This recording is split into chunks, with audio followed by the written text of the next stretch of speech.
Notre fabuleux voyage à travers les âges va commencer. Le moment est venu de quitter le 21e siècle et de remonter le temps. Direction l'Antiquité et l'an 136 à l'époque de nos ancêtres gallo-romains. En 136 après Jésus-Christ, cela fait quasiment 200 ans que nos ancêtres les Gaulois ont été battus par les Romains. Les deux peuples se sont mélangés et ont donné naissance aux Gallo-Romains. Ils adoptent rapidement une passion bien romaine, se baigner. L'hygiène devient primordiale et dans toutes les villes, des bains publics, que l'on appelle des thermes, sortent de terre. Mais vous allez voir que chez les Gallo-Romains, se baigner, c'est toute une aventure. Une surprise attend Amy et Laurent. Car avant de se baigner, les Gallo-Romains se rendent sur un terrain de sport. À l'époque, pour être propre, il faut d'abord transpirer. Le sport fait vraiment partie de la vie quotidienne des Gallo-Romains. Et à cette époque, eh bien, il y a un homme qui est très important, qui émerge, qui est très célèbre d'ailleurs. C'est un médecin réputé qui s'appelle Galien. C'est un homme extraordinaire qui, d'une certaine manière, est l'inventeur de la médecine moderne occidentale. Il est d'ailleurs le médecin réputé des empereurs et des gladiateurs, et il a compris les bienfaits du sport. Claude Galien est un médecin grec né au IIe siècle après Jésus-Christ. Il trouve très tôt sa vocation et décide de partir pour Alexandrie en Égypte pour suivre sa formation médicale. À cette époque, Alexandrie est le centre névralgique de toute la vie intellectuelle antique. À la fin de ses études, il a 28 ans et commence sa carrière de médecin auprès des gladiateurs. Un choix judicieux, puisqu'il est amené à soigner les blessures les plus graves, les gladiateurs se battant jusqu'au sang à coups de hache et d'épée. Alors en fait, il les soignait, notamment pour les blessures qu'évidemment il recevait lors des combats. Il s'est occupé beaucoup de fractures, de plaies, évidemment, de plaies ouvertes, ce qui d'ailleurs lui a permis de connaître bien l'anatomie. Par ailleurs, évidemment, le travail d'un médecin des gladiateurs, c'est aussi de les préparer physiquement et donc de leur faire de l'exercice. En bon grec qui se respecte, Galien se lance dans une petite formation philosophique qui va durer 14 ans. Tout va ensemble. Pour Galien, si vous voulez, ce qui compte, c'est la beauté physique, la force physique, mais aussi la beauté morale. C'est le fameux idéal grec du kalos kagatos, le beau et le bon. Pour Galien, tout est une question d'équilibre et de bonne hygiène, surtout dans la pratique du sport, au point de développer très vite un certain mépris pour les athlètes qui abuseraient un peu trop de la muscu. Il va y avoir un grand conflit, si j'ose dire, entre Galien et les entraîneurs. Il n'hésite pas à dire qu'ils sont bêtes comme des ânes et par conséquent tout à fait incapables de montrer ce qu'il faut faire. Le sport, pour lui, s'il est confié aux seuls entraîneurs, eh bien, n'a aucune chance de pouvoir porter ses fruits et peut même faire plus de mal que de bien. Pas question de laisser les athlètes et les entraîneurs s'abrutir d'exercice. Galien impose donc à tout ce petit monde la présence d'un hygiéniste, l'ancêtre de notre médecin du sport. Au-dessus même de l'entraîneur, qui va coacher littéralement l'athlète, il y a cet hygiéniste qui est le conseiller de l'entraîneur en fait. Cet hygiéniste finalement c'est un médecin. C'est celui qui va permettre de comprendre justement cette forte interaction entre l'âme et le corps. Et c'est par cette forte interaction qu'on conseille à dessein et bien l'athlète. On ne donnera pas le même conseil à chacun suivant ses forces et ses faiblesses.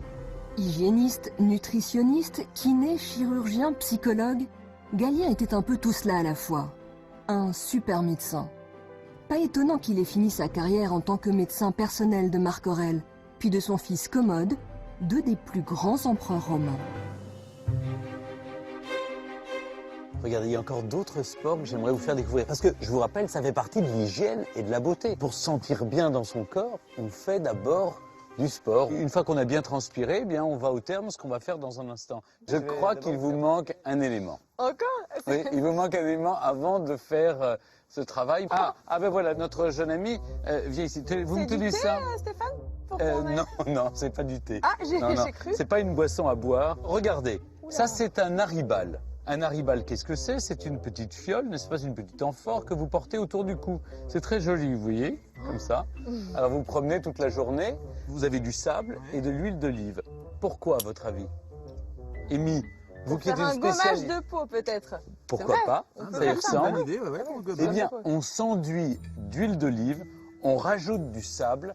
D'abord, quand on lutte, ben, ça évite de glisser, que les mains glissent. Vous pouvez attraper des choses. Ensuite, tu connais bien la beauté, mais tu sais très bien que ça protège la peau. Parce que si on met du sable sur l'huile d'olive, d'abord, ça protège du vent, ça protège du soleil, ça évite que la poussière ne rentre dans les pores. C'est formidable. Écoutez, maintenant qu'on est très huilé, on va aller profiter des thermes gallo-romains. Mais une chose, vous savez, à cette époque, eh bien, le sport que pratiquent ici sur la Paleste nos ancêtres, les Gallo-Romains, fait partie de leur hygiène corporelle. Et pour nos ancêtres, eh bien, cette hygiène avait quelque chose de pratiquement divin. Le mot hygiène vient de la mythologie grecque. Au départ, il y a Asclépios, le dieu de la médecine, et sa fille, spécialisée dans la médecine préventive, Hygie, la déesse de l'hygiène. Elle est souvent représentée avec une coupe et un serpent, symbole de la sagesse et de la guérison. Ça ne vous rappelle rien? Regardez, voici l'emblème des pharmaciens.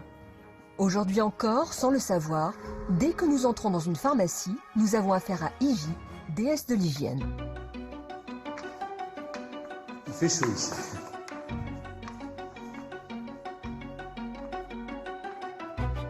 Alors après le sport et l'effort, je vous l'avais promis, le réconfort. On est ici dans le caldarium, qu'on peut traduire par salle chaude. Et vous remarquez cette atmosphère, il fait chaud, c'est un peu comme dans On transpire. Comme un hammam un peu. Exactement, c'est un hammam. C'est magnifique en tout cas. Bon, j'ai placé devant vous un certain nombre d'ustensiles qui vont nous servir pour plonger dans le bain. Alors il va falloir en choisir 3. Ok. Là maintenant, là Là maintenant, tout de suite.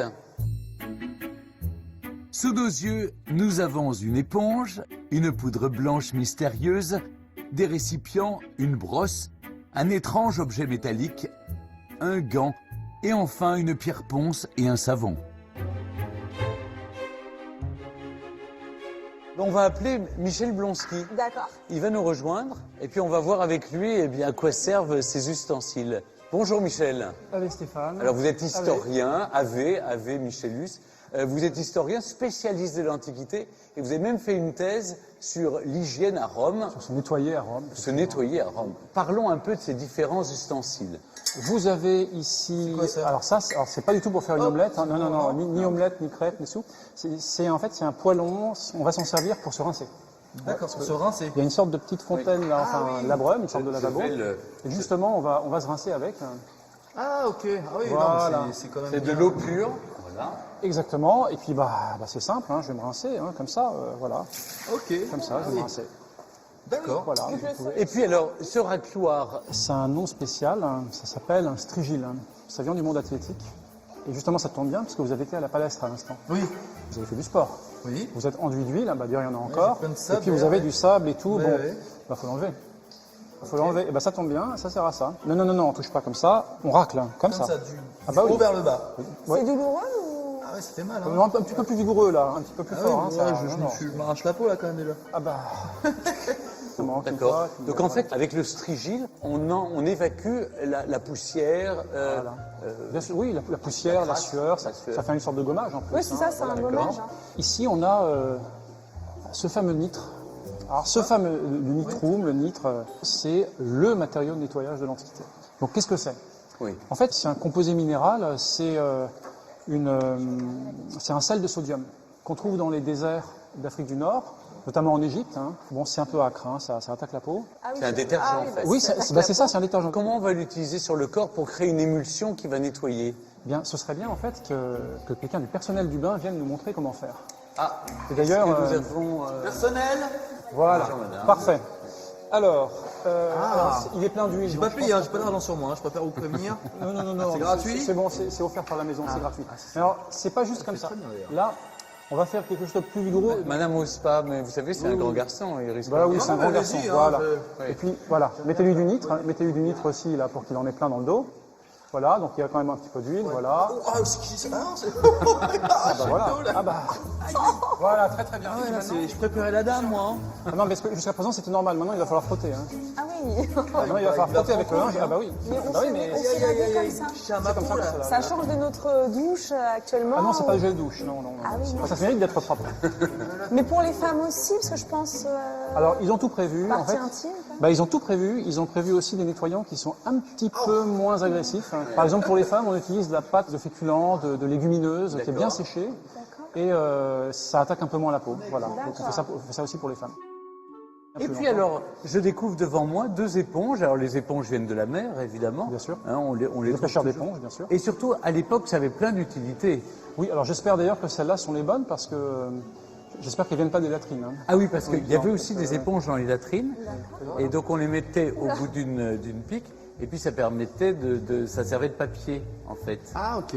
Et puis on nettoyait après et on passait au suivant. Ça remplace Le papier Ça toilette. remplace le papier toilette, exactement. Voilà. Et... Ah, d'accord. Oui, Oui. c'est assez surprenant. Oui, Oui. c'est- Mais Vous n'êtes pas celle-là au bout de vos est- surprises. Hein, bien sûr. C'est surprenant, en tout cas. Ah, c'est très surprenant. Bah oui, vous êtes dans un autre monde ici. Hein. Michel, merci. Maintenant, on a toutes les explications. On va pouvoir plonger dans le grand bain. Mais surtout, il faut rappeler quand même que les Gallo-Romains étaient très ingénieux. Ils avaient trouvé un système pour chauffer tous les bassins des thermes en même temps.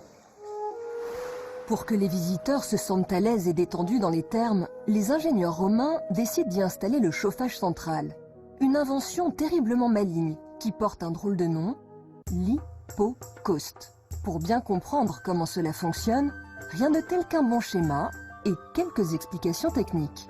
Alors l'hypocauste, ça veut dire, c'est un mot grec, ça veut dire simplement chauffer par en dessous. C'est-à-dire qu'il faut s'imaginer que le sol est un faux plancher.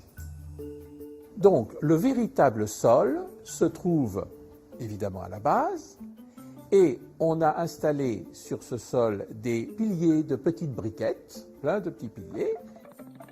On a donc un espace qui a une hauteur de 50 à 60 cm. Et tout autour, on va créer des ouvertures pour alimenter des foyers.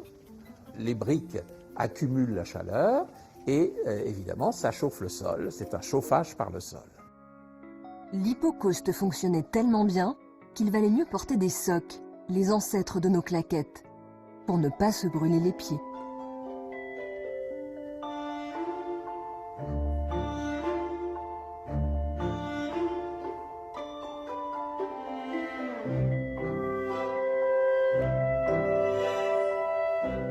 On est pas mal là dans le bain.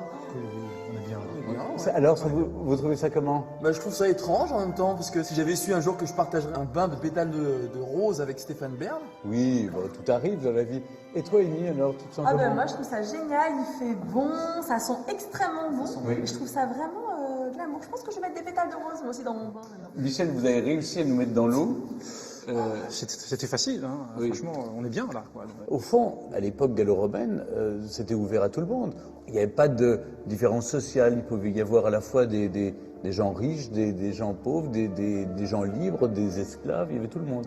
En fait, un établissement public comme celui-ci, il est ouvert effectivement à beaucoup de gens. Il n'est pas forcément gratuit, mais le prix c'est vraiment mais ridicule. Quoi. C'est proverbialement bas. Alors parfois, ça arrive quand même que le patron de bain se rattrape sur les consommations qu'on va faire après. Par exemple, toutes les roses qu'on a mises ici, peut-être que c'est un service en plus. ah bon? D'ailleurs, à quoi ça sert? C'est juste pour le design ou ça? Non, c'est pour C'est agréable, sentir ça bon. sent Oui, bon. c'est agréable. Enfin, moi j'aime bien, personnellement.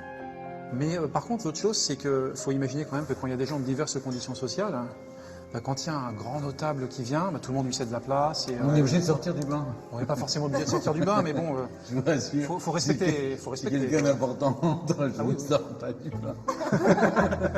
Vu ce que j'ai en dessous. Mais moi, ce que je me posais comme question quand même, c'est surtout les femmes et les hommes Ah, se est-ce que baignent c'est au mix? même endroit. Ah. Et il y a des hommes nus, des hommes. Enfin, il n'y avait pas de débordement. Enfin. Quel genre de débordement? Oui. Ah, Oui. Ah, pas d'eau, pas d'eau. Non, mais en fait, il n'y a pas vraiment de règle, parce que chacun fait comme il veut. Le patron de la maison, là, il peut très bien dire, moi, je fais pas de mixité. C'est le règlement intérieur de son établissement, il fait ce qu'il veut. Enfin, les gens, Je pense que ça attire le client quand même de faire venir des couples, enfin des gens mixtes. Pas forcément. Les gens suivent des codes de pudeur. On est très pudique. Voilà, les Romains sont très pudiques. Très pudiques. Très pudiques, et pas seulement les femmes. Hein. C'est-à-dire que les hommes doivent bien se comporter.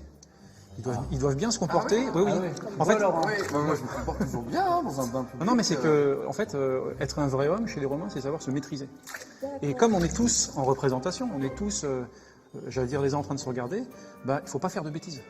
Et ça vaut aussi pour les femmes. Elles aussi doivent rester pudiques. Alors, parlons de la propreté quand même, parce que vous êtes le spécialiste, Michel, de la propreté de nos ancêtres, les Gallo-Romains. On était vraiment très propres, parce que là, on s'est raclé, donc, on a enlevé la crasse, la sueur, la poussière, et ensuite on s'est plongé tous ensemble dans les thermes.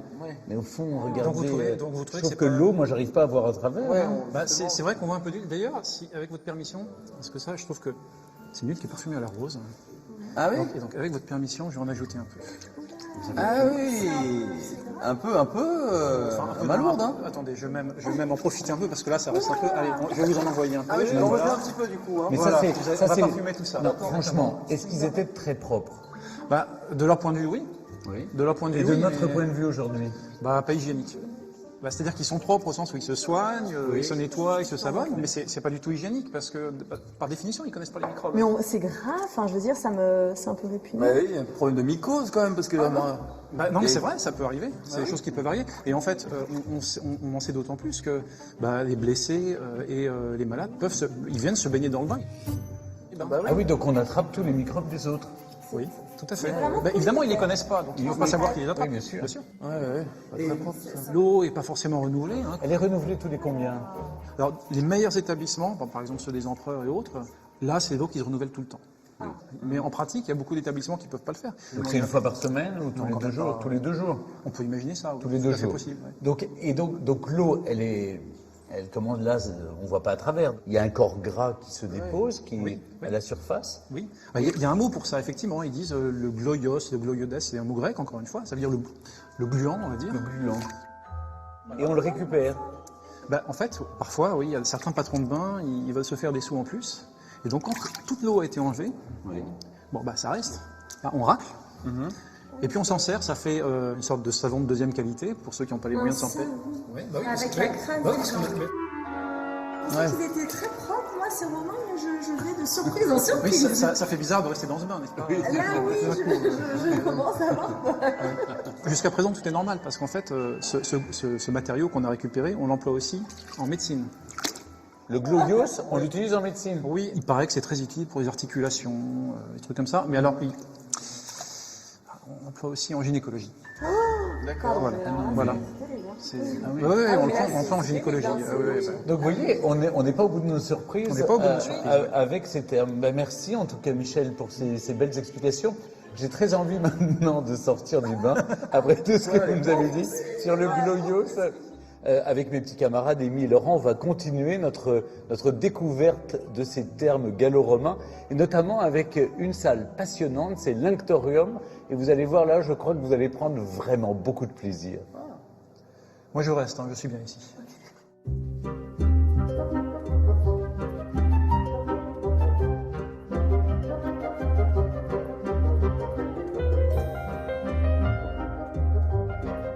Alors vous vous sentez comment, Émy, Laurent?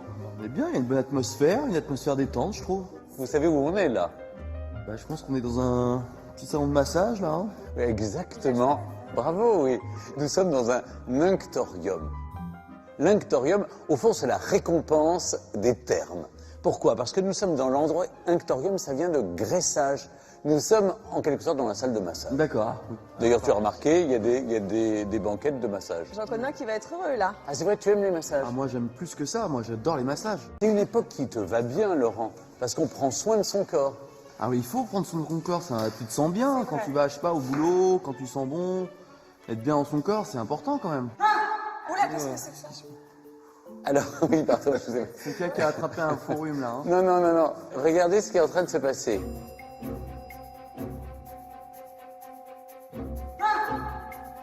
Il a pas l'air bien. Vous allez bien, monsieur? On l'a enduit de colophane, c'est une résine de pin avec de la cire fondue d'abeille, et puis avec des bandelettes en lin, on arrache ensuite, ça arrache les poils. D'accord. Et de Pourquoi il y a temps en une temps. noix sur le côté? Alors la noix, et c'est très bien remarqué, cher l'œil Laurent, de il a lynx. l'œil. Il y a une autre façon de s'épiler. D'accord. Une autre façon qu'on va voir maintenant, c'est avec des noix qui sont chauffées à blanc. Regardez, avec des pinces, c'est comme des pinces à épiler un peu grossières. D'accord. Eh bien, on va passer sur le poêle ces coquilles de noix chauffées. Alors ça fait très très mal, je vous le garantis. N'essayez pas chez vous. Ça arrachait le poil, mais ça arrachait l'épiderme aussi. Ah oui. Oui, c'est pas très agréable. Alors l'épilation fait partie de la vie courante à l'époque gallo-romaine. Pourquoi? Parce que le poil est synonyme un peu de bestialité, c'est l'animalité, et d'impureté aussi. Et donc on a le sentiment que si on s'épile entièrement, eh bien On est plus pur. on est plus pur. Mais c'est vrai que Pureté quand on de la peau. s'épile, moi je me sens trop bien. Je me dis, ah, je suis bien, je suis propre. Oui. je suis bien. Voilà, il y a On un sent côté de bien. propreté.